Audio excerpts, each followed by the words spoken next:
particularmente ao longo do tempo, tenho observado com bastante cuidado e detalhe a movimentação de Deus em relação a nós como igreja. E uma das coisas que eu prezo muito, e tenho dito a algumas pessoas, que uma das reações mais comum em alguém que está morto espiritual é a falta de reação. Nós, como igreja, só não somos uma cópia e nem um padrão um do outro. Não é porque alguém sapateia, não é porque um grita, não é porque outro planta bananeira, não é porque outro salta, que todos precisam fazer isso. Mas olha, eu imagino que seja impossível estar na presença do Deus vivo, sendo tocado por Ele, sentindo o seu poder e permanecer sem reação nenhuma, nem que você não queira. E eu respeito muito, ao longo do tempo, eu vi pessoas que não querem, e elas saem correndo da igreja. Elas saem mesmo correndo da igreja, e eu, no meu coração, tenho essa ação como algo que me parte, mas eu compreendo e entendo. Mas como pastor, eu não sou um agente. Eu posso ser moderador, mas nunca limitador. Moderar sim, limitar nunca.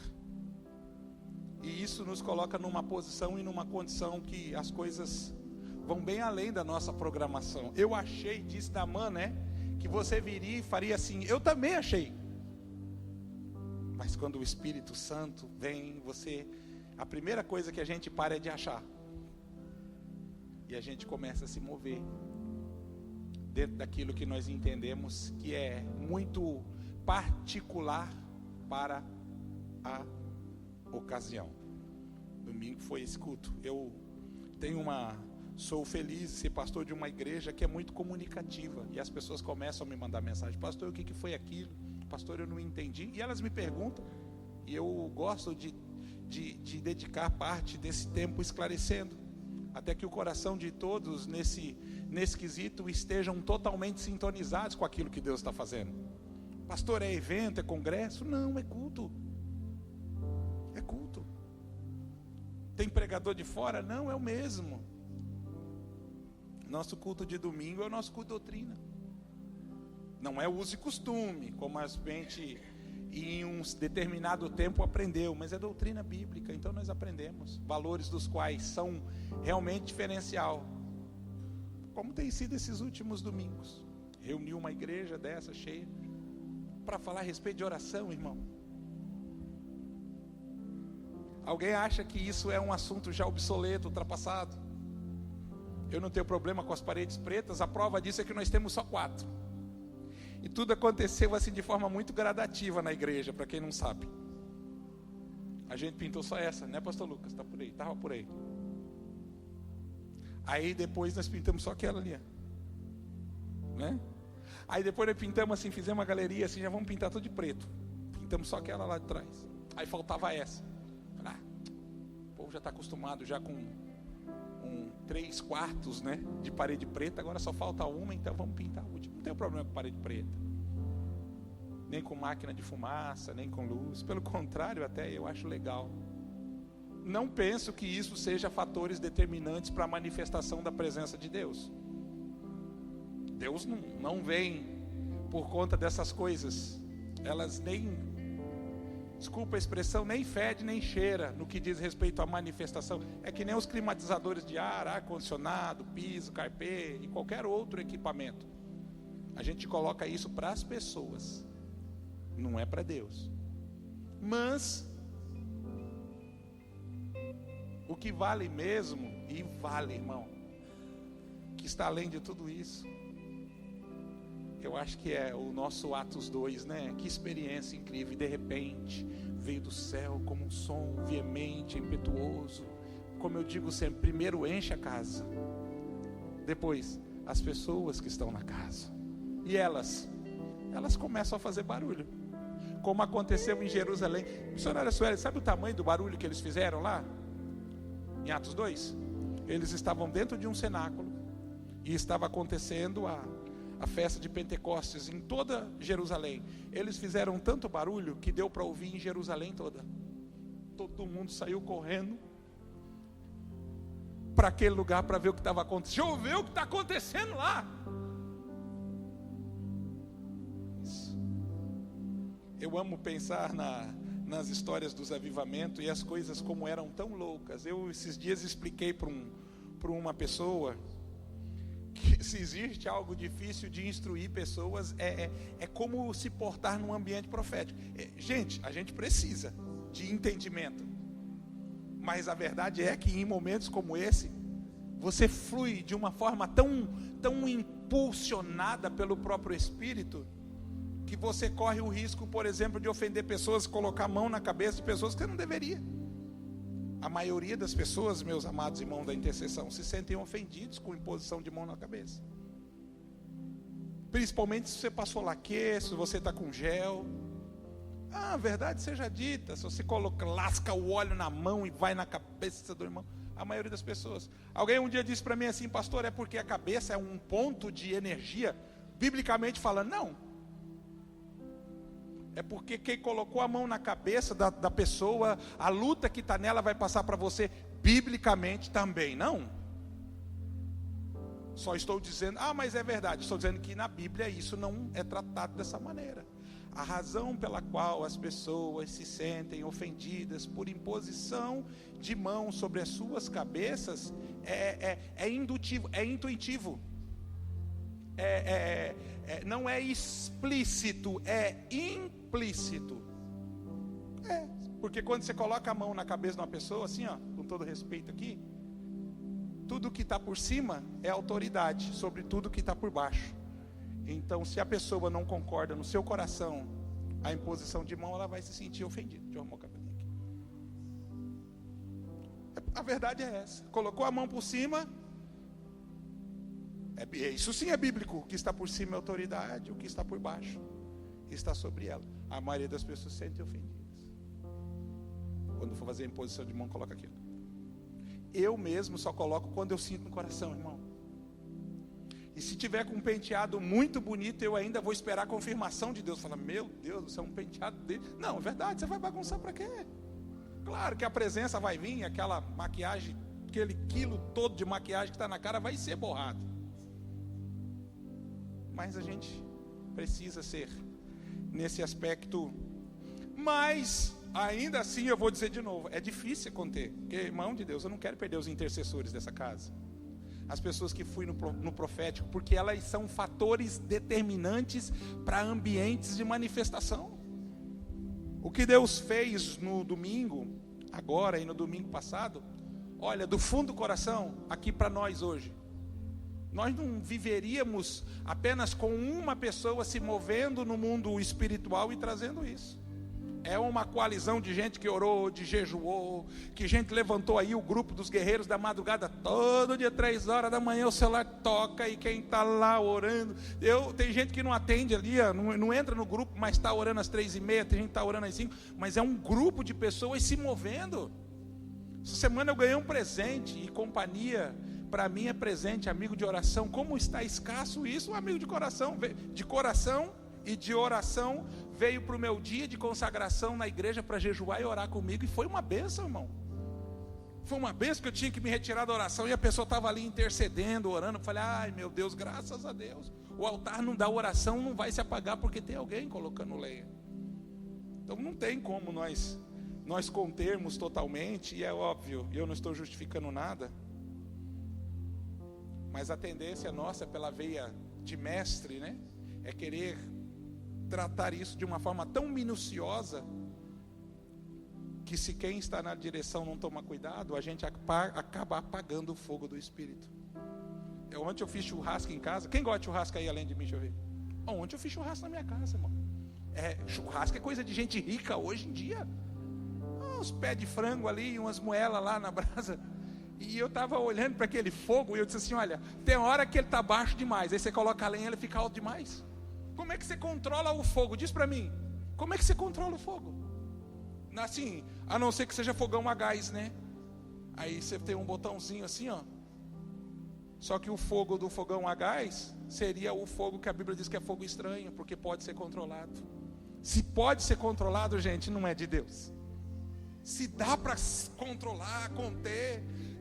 Eu fiquei muito triste quando eu li na Bíblia que está totalmente errado quem diz que o Espírito Santo é sujeito ao profeta. Nunca está escrito. A Bíblia diz que o Espírito do profeta. Se eu sou profeta, então o Espírito, o meu Espírito, o Espírito do profeta, não é o Espírito de Deus, não é o Espírito Santo. O Espírito do profeta é sujeito ao profeta. O Espírito de quem? Do profeta. O Espírito de quem? De quem que é o Espírito? Do profeta. É sujeito ao profeta. Mas o Espírito Santo não. Se você simplesmente, se o teu Espírito profeta não quiser entrar no profético do Espírito Santo, o Espírito Santo vai achar outro profeta que queira ser usado por ele, mas não é você que usa o Espírito Santo, é o Espírito Santo que te usa, é o que a Bíblia está dizendo. Não é fácil, mas eu quero defender muito isso, muito mesmo, muito mesmo. Deus falou alguns cultos atrás que Ele estaria liberando algo muito profético sobre essa igreja. Eu lembro no culto. Pela misericórdia dEle, fui instrumento dessa mensagem e eu estou feliz por estar vendo Deus levantando pessoas aqui que até meses atrás estava debaixo de muita intimidação, nunca teve coragem nem de falar a língua estranha. E hoje só precisa de uma desculpa para começar a orar. Fala assim, paga a luz e vamos orar em língua. Ai, que coisa linda. Eu amo isso, amo demais. Parabéns meus irmãos, parabéns igreja, irmãos da intercessão, pastor Deodato, aquele jovem ali de tênis skatista Adidas. Pastora Kátia, garotão, é isso aí. Vocês são uma bênção e eu estou muito feliz. E uma das minhas maiores conquistas a nível de igreja, e eu já finalizo para nós ofertarmos, depois eu quero ler um versículo. Uma das minhas maiores conquistas a nível de igreja é saber que tem coisas que estão acontecendo sem que eu precise estar lá, liderando, fazendo e ao mesmo tempo participando. Quando tudo está indo muito bem sem mim, eu preciso me ausentar para não estragar o trabalho que está sendo feito. É um fato. É um fato. Eu não sou patrão não, irmãos, tá? Estou falando agora dentro do critério secular. Quando o patrão aparece demais no setor, é porque o encarregado, o gerente não estão dando conta. Quando o patrão não aparece, é porque está tudo muito bem. Quando ele começa a aparecer demais lá, por isso que eu evito de estar toda sexta nas células. Evito. Hoje eu já consigo, graças ao Luke, me programar de uma forma que eu não preciso estar toda quinta ou domingo de manhã em Barra Velha. Isso é uma bênção. Isso é uma bênção. Prova de que a igreja está crescendo. Essa dependência excessiva da presença de quem? Do pastor, não do líder. Do pastor, ainda mostra uma liderança muito deficiente no seu fazer. E eu sou muito feliz. Porque as madrugadas, irmãos, eu só escuto assim, ó. Pastor, que revelação. Pastor, que povo de oração. É isso aí. Deus só precisa de um vaso, como eu ministrei domingo, só um. Para encher todos os outros que estão ali. Ah, pastor, eu sou vaso, não tô cheio. O segredo é cola com quem está. Porque se você andar com quem está vazio, você vai ficar mais vazio ainda no final do dia. Anda com quem está cheio, anda com quem anda com Deus, você vai andar com Deus. Ah, eu não consigo andar com Deus, é só você andar com quem anda com Deus, porque Deus está com ele. Se você estiver com ele, você também vai estar com Deus. Aos poucos você vai absorvendo. Esse é o segredo. Quer ter uma vida efetiva de oração? Como diz os jovens, cola nos ambientes de oração. Não os que te tiram de lá. E você daqui a pouco vai começar a absorver. A Bíblia diz que o Espírito encheu toda a casa. E depois, todos os que estavam na casa foram cheios. Queridos, eu quero ler um texto. Apocalipse capítulo 2, versículo 2. Só para te dar um bom motivo essa noite, para ser ainda muito mais abençoado. Enquanto o Luke projeta ali, eu quero dizer aos irmãos que domingo agora nós temos ceia nessa casa. Recebemos os novos membros. adoramos a Deus nesse culto tão especial. Gente, por incrível que pareça, dá até medo de falar, mas nós já estamos saindo do mês 5, entrando no mês 6, irmã Renata. 6 meses, pastor Edson, já passou 6 meses, pastor André. Estamos entrando no meio do ano, gente. Olha, não é brincadeira não, diz o texto assim, ó: eu sei tuas obras, conheço as tuas obras, o teu trabalho, a tua paciência, e que não podes sofrer os maus. Puseste à prova os que dizem ser apóstolos e não são, e tu os achaste mentirosos. Sofreste e tens paciência, trabalhaste pelo meu nome e não te calaste. O que Deus está dizendo até aqui? Duas palavras, parabéns. Duas palavras, parabéns. Essa brincadeira é uma palavra só. Dá medo daquele tipo de conversa que você senta assim com o líder, com o patrão, com o dono, e ele começa a elogiar, né? Tá ali? Notou não? Só elogio. Vocês não toleram isso, esses. Vocês têm boas obras, vocês são perseverantes, mas aí o versículo 4 vai dizer assim: porém, tenho contra ti, que deixastes o primeiro amor. Versículo a seguir. Finalizamos ali. Lembra-te, pois. Agora isso me dá medo, irmão. Porque tendo um bom trabalho, olha só, tendo um bom trabalho, uma boa doutrina, fala ali, né? Uma boa aparência de piedade, esboçando assim toda aquela perseverança, o Senhor diz assim, ó: lembra-te, pois, de onde caíste. O que é isso, senão uma vida muito bem apresentável de forma religiosa? Uau, os 2 primeiros versículos são incríveis, mas os que vêm a seguir vai tratar de dentro para fora. Os 2 primeiros versículos tratam de fora para dentro. Lembra-te, pois, de onde caíste. Só existe uma forma de alguém cair e levantar: o tempo cura? Pergunta para tua esposa se o tempo cura. Não vai sentar e conversar com ela não, achar que algum tempo resolve. Presente resolve. Aqui agora sim, a hora que o efeito do benefício do presente passar, a mágoa vai continuar. Ele diz assim, ó: lembra-te de onde caíste, vamos consertar, vamos levantar, vamos ficar de pé. O que eu preciso fazer? Arrepende-te e pratica as primeiras obras. Obrigado, querido. O que o Senhor está ensinando aqui? Eu acho que vale para todo mundo. Não tirar o mérito por causa do confronto. Tem confronto, tem coisas que precisam ser corrigidas, tem coisas que precisam ser acertadas, tem coisas que precisam ser faladas, tem coisas que não podem ser ignoradas. Porém, primeiro, não tirar o mérito por causa do confronto. Segundo, não evitar o confronto por causa do mérito. Então eu sei que tem coisas que você está acertando, tem coisas que você está indo muito bem, mas embora existam áreas que, olha, joia, existem outras que não. Então para ter o crescimento, não só melhoramento, mas para ter o desenvolvimento, para te levar ao lugar de promessa, para te abençoar de forma devida, existem áreas da sua vida que precisam ser tratadas.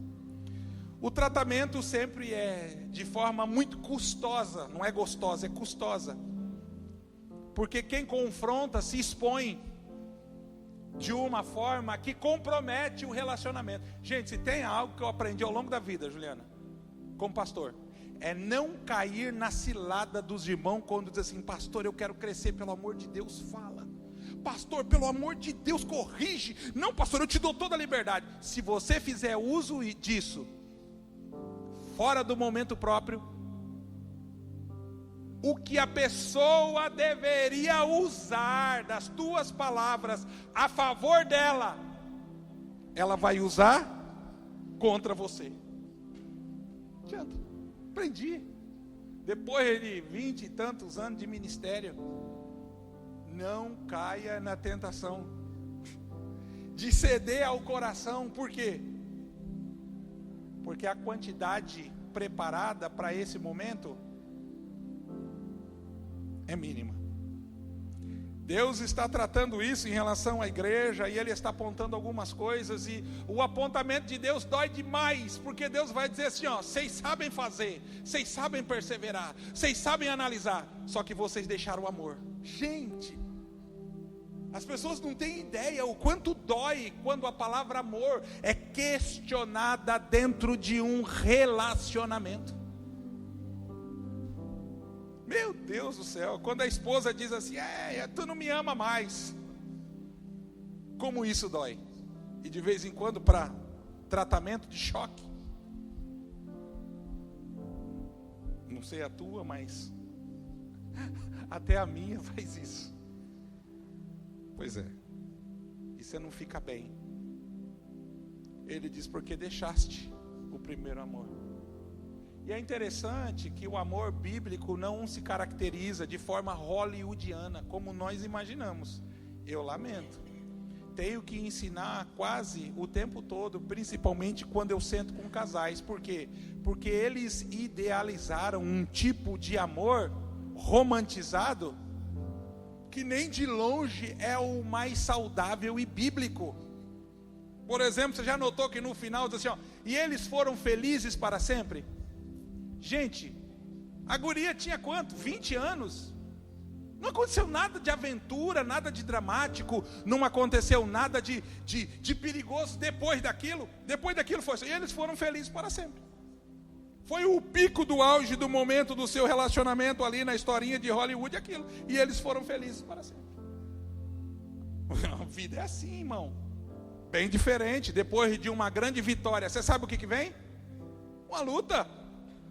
Uau, agora Deus deu vitória nessa grande luta. Sabe o que vem depois? Uma luta ainda maior.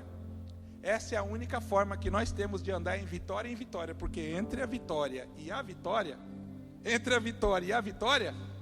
tem uma luta, meu irmão, porque senão jamais teria vitória. O Senhor está dizendo, volta a praticar. Por que Ele diz volta a praticar? Porque a forma que Ele ouve eu te amo, não é eu falando, mas é eu fazendo. Por isso que Ele cobra a igreja, volta a praticar. As obras que você fazia, que transmitia o quanto você me amava. Ele está dizendo, vocês pararam de me amar, e o meu análise é porque vocês pararam de fazer. Nunca foi falar, foi sempre fazer. Uma pena que os mais jovens são facilmente seduzidos por boa conversa. Me ama? Prova. João 3,16 é a manifestação clara disso. Não tem assim, I love you, Joyce. É porque Deus amou o mundo de tal maneira que enviou Jesus para morrer no teu lugar. É gente de Deus. Essa é a expressão do amor de Deus. Eu quero ver o que você faz, para que eu consiga ver o quanto você me ama. Lembra de Abraão? Me ama mesmo? Tem certeza? Ama mesmo? Assim, tanto? Quanto você diz, quanto você demonstra? Ama. O quanto você ama? Deixa eu ver se você ama. Olha, oferece para mim teu único filho, a quem tu tanto amas. Deus estava meio convicto que Abraão amava Isaac, né? Isaac sim, Abraão demonstrava, a quem tu tanto amas. E ali sim, fica claro para Abraão o quanto ele ama Deus através daquilo que ele diz não faz.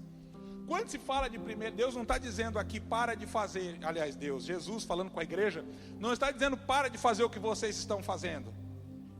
Só volta a fazer aquilo que vocês deixaram de fazer, porque vocês estão fazendo aquilo que vocês acham que é bom. que sustenta, que mantém, mas vocês deixaram de fazer aquilo que estavam fazendo. Nesse processo todo, nós caímos no risco de acharmos que o crescimento é um grande inimigo do amor por Deus. Crescimento não, o inchamento. Sim, crescer é uma coisa, inchar é outra. Esse pode ser um grande inimigo. Eu tenho irmãos que até hoje vêm para mim e dizem: pastor, eu tenho uma saudade da época que nós estávamos na garagem. Eu falo: ô irmão, eu não tenho. Por quê, pastor? Eu falei: porque as coisas mudaram. Deus nos deu condição e posição de nos movermos de lá até aqui. E eu creio que daqui nós temos ainda uma longa caminhada adiante. Pode mudar a marca do teu tênis, do teu carro, da tua casa, da tua roupa, do teu desodorante agora. Quem sabe você está usando parfum. Saiu do toalê e agora está no parfum. Não tem problema, do nacional por importado. Era Jequiti e agora é da Dior. Não tem problema, não é isso. O que você não pode é perder aquilo que por essência você sabe que Deus te usou para te trazer e te estabelecer na presença dele. Tem problema se você orava na brita e agora está orando na seda. O problema é se você parar de orar. Ah, eu tinha uma cadeira plástica, agora eu tenho uma cadeira de veludo. Mas continua ali orando, sim, porque Deus te abençoou, porque você manteve o princípio do qual você jamais pode abrir mão. É isso que o Senhor está dizendo para essa igreja imponente, para essa igreja poderosa, que precisa manter mais do que uma estrutura, assim como um órgão espiritual, está mantendo aquela estrutura como uma organização. Então a assistência social da igreja está boa, mas a assistência espiritual está falida. É isso que me preocupa, gente. A assistência social da igreja está boa. E pelo amor de Deus, não sou contra a assistência social. Somos uma igreja sim. Mas a gente não pode deixar falir a assistência espiritual. E ao invés desse povo ir adiante, o Senhor está dizendo assim: vocês têm que voltar a praticar. Não é vai. Novos tempos, novos níveis, novos lugares, novos estágios. Não é vai. Por quê? Porque vocês estão indo na direção errada. E se vocês continuarem indo nessa direção, vocês vão ter problema. Então volta a praticar. Eita, caminho do freio é por onde veio, irmão. É agora assim, ó. Você pode ter o melhor carro, e esse carro aí talvez tenha 8 marchas, mas tu precisa de uma marcha ré, porque em algum momento você vai ter que voltar. Volta a praticar as primeiras obras. E é tão interessante que quando fala primeiras obras, é porque não precisa de revelação. Deixa eu ver, Senhor, me revela quais são as primeiras obras. Quando Deus fala, ele já sabia. Deus estava falando assim: você abrir mão do básico, do essencial, do indispensável. Eu anotei 3, 4 fatores aqui, cito.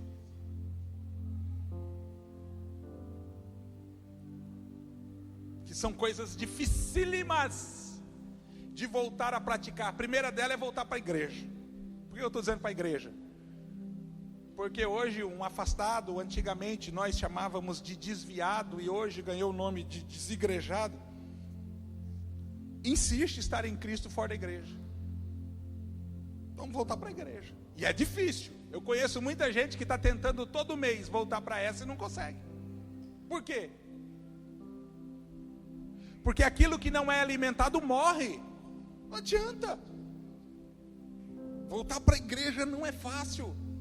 Embora ele venha à frente, adere ao apelo e se entrega e se joga, ele sucumbe. Segundo, é voltar para o jejum, gente.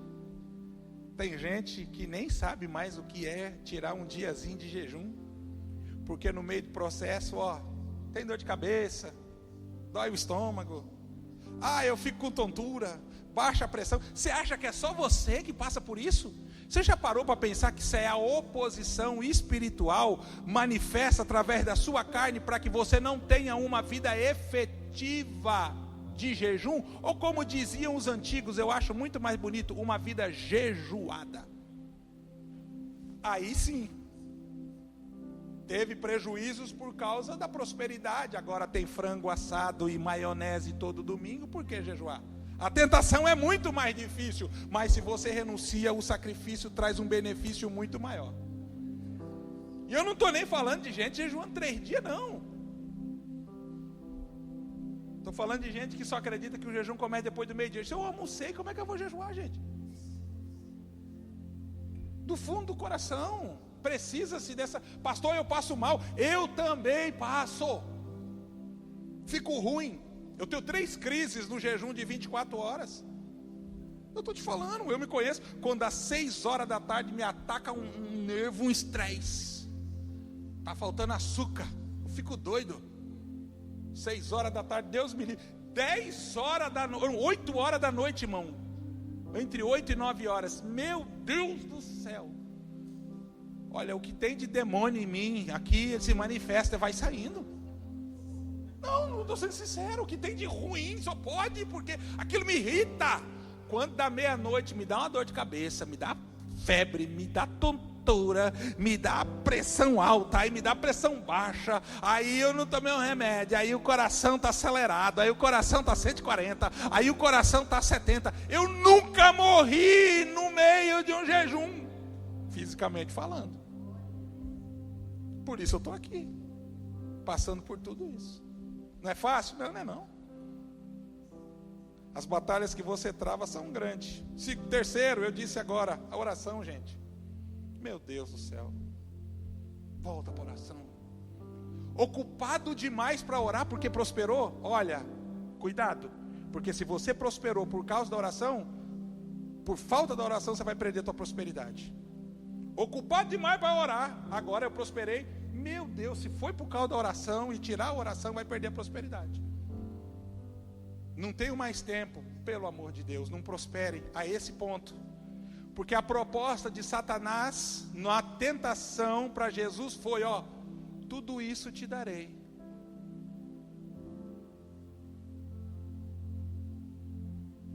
Nem toda aquilo que parece que é bom, foi Deus quem deu. Tem coisa que o diabo dá só para tirar o crente da presença de Jesus.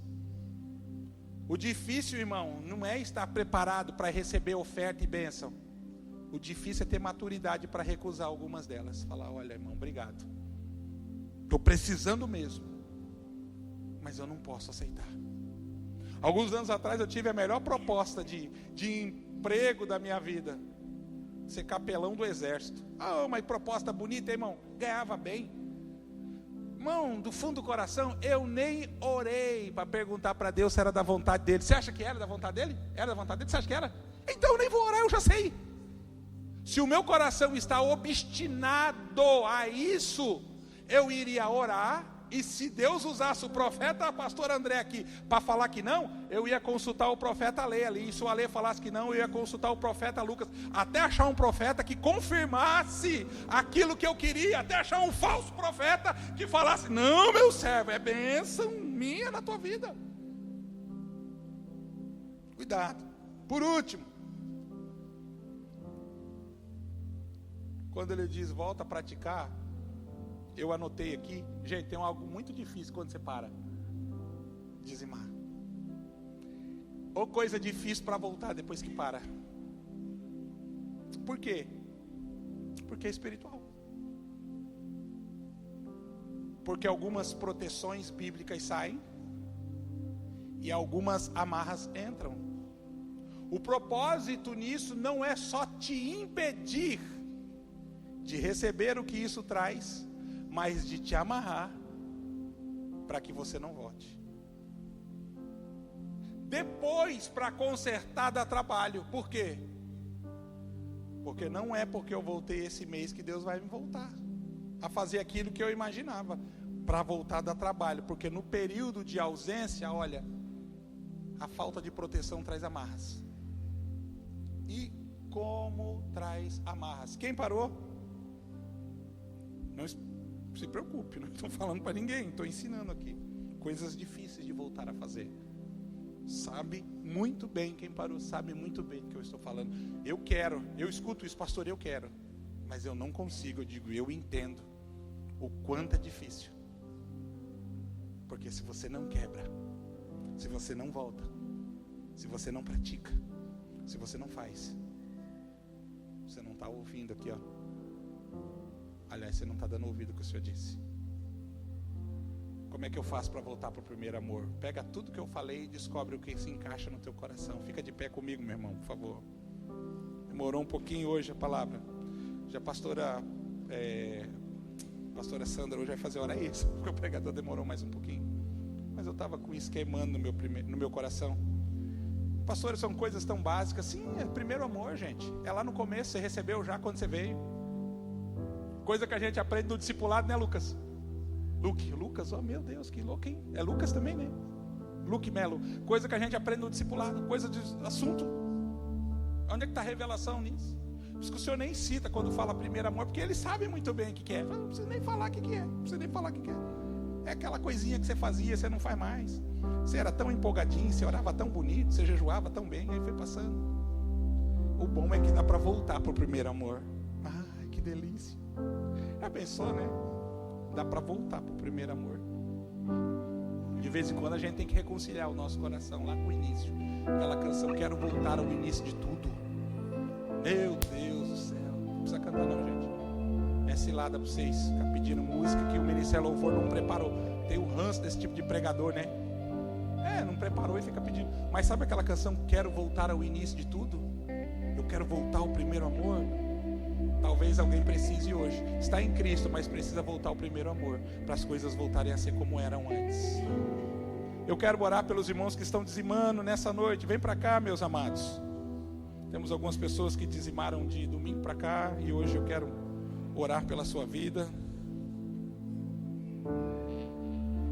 Tenho certeza que Deus vai recompensá-los de uma forma sobrenatural, muito especial e poderosa. Pastora Bárbara aqui com a máquina de cartão do lado, e aqui, se assim facilita para você, chave Pix. Pai, no nome de Jesus, te adoramos de todo o coração por sua boa atuação e mão. Pedimos que a tua graça, tua prosperidade venha de forma sobrenatural sobre a vida dos teus filhos que aqui estão semeando, obedecendo, caminhando, pertencendo. Queremos que o Senhor, através do nome de Jesus, confira a eles vitória. Que o Senhor, através do nome de Jesus, confira a ele as mais ricas bênçãos. Que as sementes lançadas produzam 30, 60 e por fim 100 por um. Essa é a nossa oração em nome de Jesus. Amém. Fica à vontade. Deus abençoe sua vida.